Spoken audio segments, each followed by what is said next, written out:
Friends, IT brain में आपका स्वागत। आज फिजिक्स में जिस टॉपिक पे हम डिस्कस करेंगे उसका नाम है differential form of Gauss theorem. Differential form of Gauss theorem.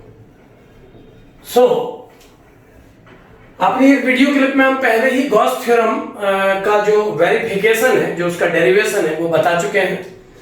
अगर हम उस स्टेटमेंट से शुरू करें जो हमने गॉस थ्योरम में डेराइव किया था, तो उस स्टेटमेंट के अकॉर्डिंगली किसी क्लोज्ड सरफेस से पास होने वाले नेट फ्लक्स का वैल्यू ई और सरफेस एरिया वेक्टर के डॉट प्रोडक्ट के कंप्लीट समेशन के बराबर होता है और इसकी वैल्यू सॉल्व करने पर टोटल इनक्लोज्ड चार्ज और एप्सिलॉन नॉट के रेशियो के इक्वल आती है।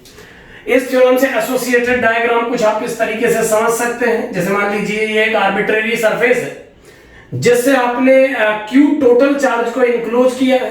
क्यू टोटल का अर्थ है कि जितना चार्ज आपने इस क्लोज्ड एरिया के अंदर एनवलप्ड किया हुआ है उसे क्यू टोटल कहा जा रहा है और एप्सिलॉन नॉट कांस्टेंट है। किसी क्लोज्ड सरफेस से टोटल जो फ्लक्स पास होता है वो इनक्लोज्ड चार्ज और एप्सिलॉन नॉट के रेशियो के बराबर होता है। ऐसा हमने प्रूफ किया था जब हमने गॉस थ्योरम का इंटीग्रल फॉर्म सीखा था। Differential form of Gauss theorem को प्रेजेंट करने का वो तरीका है जिसमें हम चार्ज के प्लेस पर स्पेस में डिस्ट्रीब्यूटेड चार्ज की डेंसिटी के बेस पे अपना एक्सप्रेशन प्रेजेंट करते हैं। चूंकि ये एक्सप्रेशन डिफरेंशियल एलिमेंट्स के फॉर्म में प्रेजेंट होता है, इसीलिए इसे differential form of Gauss theorem कहा जाता है। इसी स्टेटमेंट से आगे बढ़ते हुए मान लीजिए कि ये क्यू चार्ज इस पॉइंट पर प्लेस ना होके इस पूरे वॉल्यूम में डिस्ट्रीब्यूटेड है।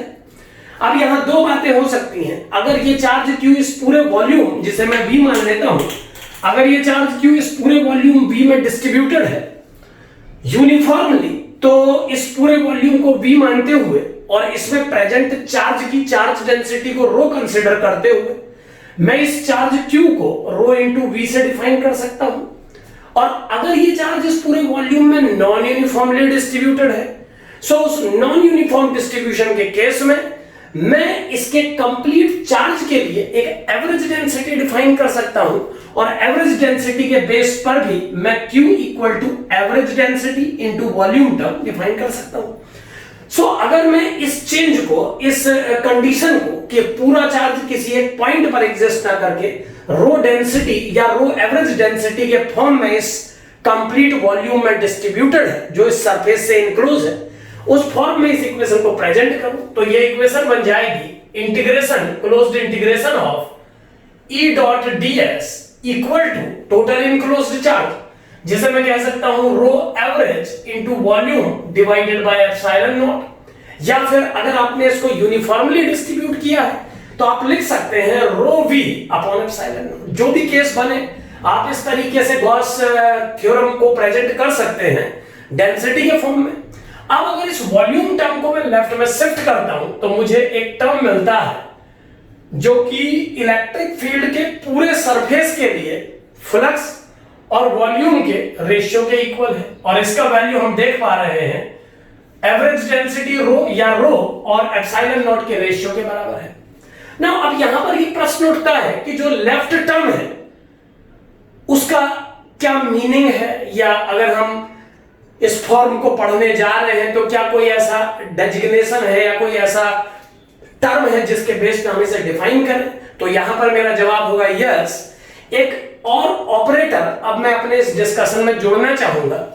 यहां पर आप ध्यान दें कि electric field dot ds upon v एक नए ट्रांसफॉर्म्ड फॉर्म में लिखा जा सकता है, लेकिन उसके लिए मैं कंडीशन लगाना चाहूंगा। पहले उस कंडीशन पे एक बार डिस्कस करें।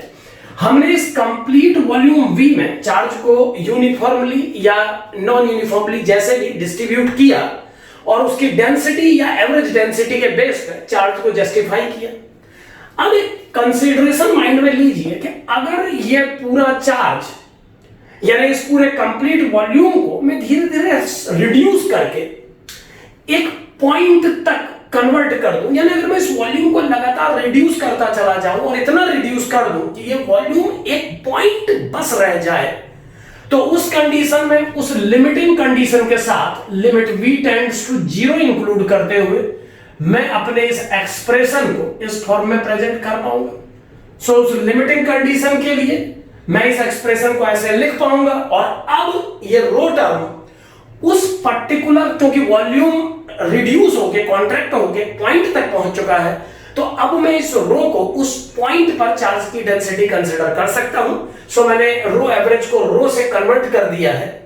नाउ इस लिमिटिंग कंडीशन के साथ ये जो टर्म आप देख पा रहे हैं, इस टर्म को एक स्पेशियल ऑपरेटर से डिफाइन किया जाता है जिसको हम डाइवर्जेंस ऑफ इलेक्ट्रिक फील्ड के नाम से जानते हैं।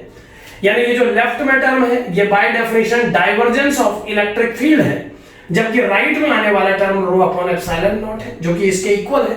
अब यहां पर ध्यान दें कि ये जो डाइवर्जेंस ई आप यहां पर लिख रहे हैं, इसका मैथमेटिकल सिंबल में meaning del operator dot electric field होता है। यानी इस केस में ये जो फॉर्मूला गॉस थ्योरम हम पढ़ रहे हैं, ये del dot E equal to rho upon epsilon naught में कन्वर्ट हो जाएगा। डेल डॉट ई का मीनिंग थोड़ा सा क्लियर समझे। यहां पर यूज होने वाला डेल वेक्टर किसी भी सिस्टम में, चाहे आप कार्टेशियन सिस्टम डिफाइन करें या अपने कंसेप्ट के अकॉर्डिंगली किसी और सिस्टम में बात करें, ये उस सिस्टम में डिफाइन किया गया ऑपरेटर है जिसे अलग अलग सिस्टम्स में अलग अलग फॉर्मेट में डिफाइन किया जाता है। अगर हम कार्टेशियन प्लेन जिसमें X Y Z 3 axes involve हैं उसमें बात करें, तो हम इस डेल ऑपरेटर को नाम दे सकते हैं del operator equal to del by del X which is partial derivative along I axis plus del by del y with j vector plus del by del z with k vector। सो यहां पर इस्तेमाल होने वाला del operator एक vector है जिसे electric field के साथ डॉट प्रोडक्ट किया जा रहा है। इलेक्ट्रिक फील्ड वेक्टर को भी आप प्रेजेंट कर सकते हैं 3 डायमेंशन के लिए EXI cap plus EYJ cap plus EZK cap में। सो अगर मैं डेल ऑपरेटर और इलेक्ट्रिक फील्ड वेक्टर को अप्लाई करूं इस फॉर्मूले में, तो हमें इस फॉर्मूले का जो सॉल्व्ड फॉर्म मिलेगा विदाउट डॉट प्रोडक्ट, सॉल्व करने के बाद बिना IJK के टर्म में, वो बन जाएगा। इसका इससे हमें डॉट करना है, तो जैसा आप जानते हैं I डॉट J और I डॉट K 0 होते हैं, इसीलिए मैं केवल I का I से डॉट करूंगा और इसी प्रकार मैं J का केवल J से डॉट करूंगा और K का K से। सो ये फॉर्मेट बन जाएगा del by del X of EX plus del by del Y of EY plus del by del Z of EZ equal to rho upon epsilon naught. So Gauss theorem को differential operator के form में जब हम del dot E equal to rho upon epsilon naught format में present करते हैं, तो इस फॉर्म को हम differential form of Gauss's theorem कह के डिफाइन करते हैं। एक बात यहां पर ध्यान रखने योग्य है कि चूंकि ये फॉर्मेट डेल और E के बीच में किया गया डॉट प्रोडक्ट है, यानी ये इलेक्ट्रिक फील्ड के द्वारा डिफाइन किया जाने वाला टर्म है, लेकिन इसके राइट टर्म के रूप में जो डेंसिटी यूज हो रही है वो किसी एक पर्टिकुलर पॉइंट पर चार्ज की डेंसिटी है।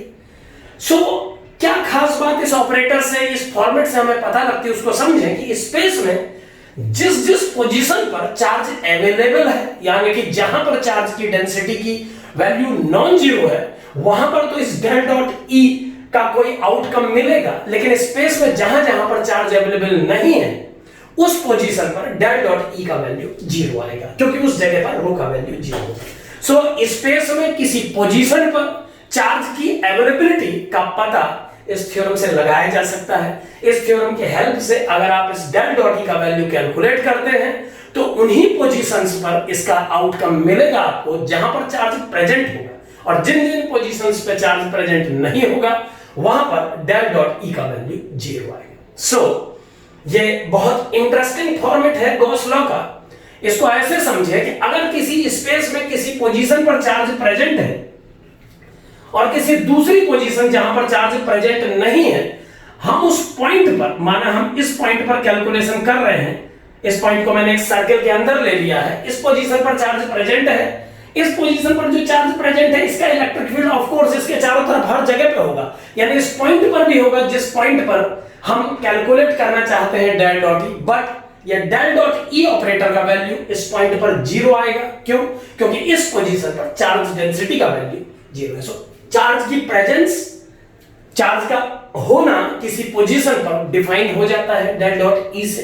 सो ये बहुत इंटरेस्टिंग है कि इस पोजीशन पर इलेक्ट्रिक फील्ड तो एग्जिस्ट कर रहा है, लेकिन जब आप डेल डॉट ई का वैल्यू इस पॉइंट पर कैलकुलेट करेंगे तो उसका वैल्यू जीरो आएगा इस छोटे से रीजन के लिए, इस छोटे से वॉल्यूम के लिए, क्योंकि इस रीजन पर चार्ज की डेंसिटी जीरो है। सो इस तरीके से हम किसी स्पेशियल पॉइंट पर चार्ज की प्रेजेंस का पता करने के लिए इस थ्योरम का इस्तेमाल कर सकते हैं, और इसे हम differential form of Gauss theorem के रूप में जानते हैं। सो इसको आप यूज कर सकते हैं अपने क्वेश्चंस में। यहां पर एक बात और ध्यान रखिए, जो डेल डॉट ई ऑपरेटर है, आगे चल के इसी ऑपरेटर को जब हम पोटेंशियल टर्म में प्रेजेंट करेंगे तो ये डबल डेरिवेटिव ऑफ पोटेंशियल के फॉर्मेट में कन्वर्ट होगा और बहुत सारी प्रॉब्लम सॉल्व करने में हमें हेल्प करेगा। Thank you.